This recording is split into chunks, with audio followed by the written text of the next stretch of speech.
সবাইকে শুভেচ্ছা জানিয়ে চতুর্থ সেমিস্টারের বিষয় ইতিহাস প্রথম অধ্যায় দ্য রিবেলস অ্যান্ড দ্য রাজ এই অধ্যায়ের উপরে সিপাহী বিদ্রোহ সংক্রান্ত অপরিচিত দুটি নাম যারা সিপাহী বিদ্রোহে নেতৃত্ব দিয়েছিলেন মান সিং রাজপুত, রঙ্গ বাপুজি গুপ্তে।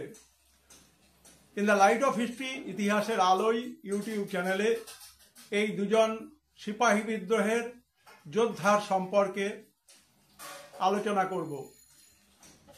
আজকের দিনে যেটা মহারাষ্ট্র, সাতারা, নাগপুর পরাধীন ভারতবর্ষে কোম্পানির আমলে সেটি কিন্তু দক্ষিণ ভারতের একটা অংশ হিসেবে ছিল।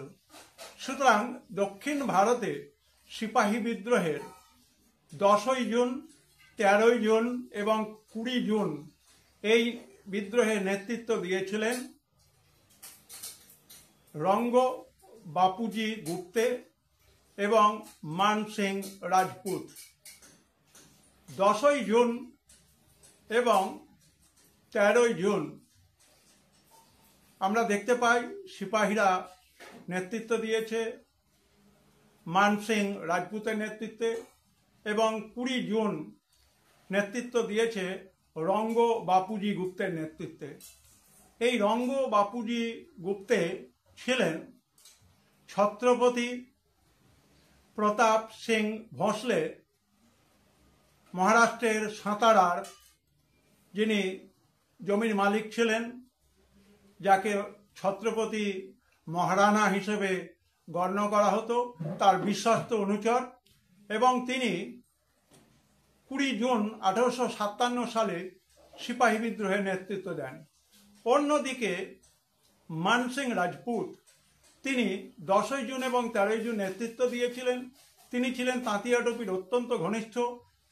ইতিহাসে এরকম ধারণা প্রচলিত আছে যে তিনি তাঁতিয়া টোপির সঙ্গে বিশ্বাসঘাতকতা করেছিলেন এবং ইংরেজরা তাঁতিয়া টোপিকে পরাস্ত করেছিল এবং 1859 সালে তাঁতিয়া টোপিকে ফাঁসি দেওয়া হয়েছিল। সিপাহী বিদ্রোহের দুজন সৈনিক এবং যাদের কথা ইতিহাস পাঠ্যপুস্তকে খুব কম আলোচনা আছে, তাদের উপরে উপস্থাপনা রাখা হলো। ভিডিওটি ভালো লাগলে অবশ্যই তোমরা সাবস্ক্রাইব করো, শেয়ার করো, কমেন্ট বক্সে কমেন্ট করো। সবাই ভালো থেকো।